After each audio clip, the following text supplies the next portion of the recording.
అయితే మూసీ నది పరివాహక ప్రాంతంలో నివసిస్తూ వరద ముంపుకు గురయ్యే 309 కుటుంబాలు స్వచ్ఛందంగా తరలిపోయారు.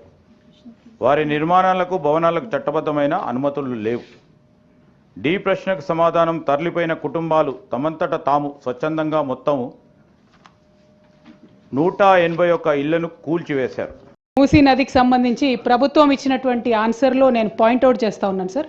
ఫస్ట్ పాయింట్లో చాలా క్లారిటీగా the estimated cost to be incurred for the project will be ascertained upon the finalisation of the detailed project report అని చెప్పారు సార్ వారు.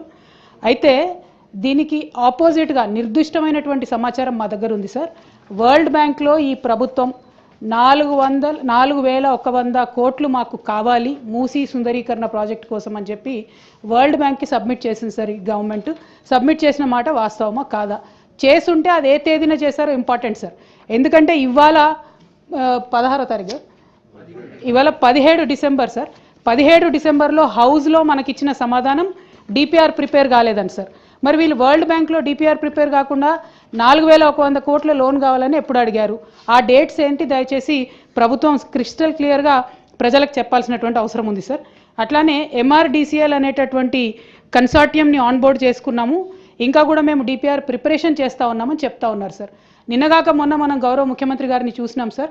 వారు ఢిల్లీకి వెళ్ళి అక్కడ కేంద్ర మంత్రి కిషన్ రెడ్డి గారిని కలిసి 14,000 కోట్ల రూపాయలు మాకు మూసీ అభివృద్ధికి కావాలని చెప్పి అడగడం జరిగింది సార్.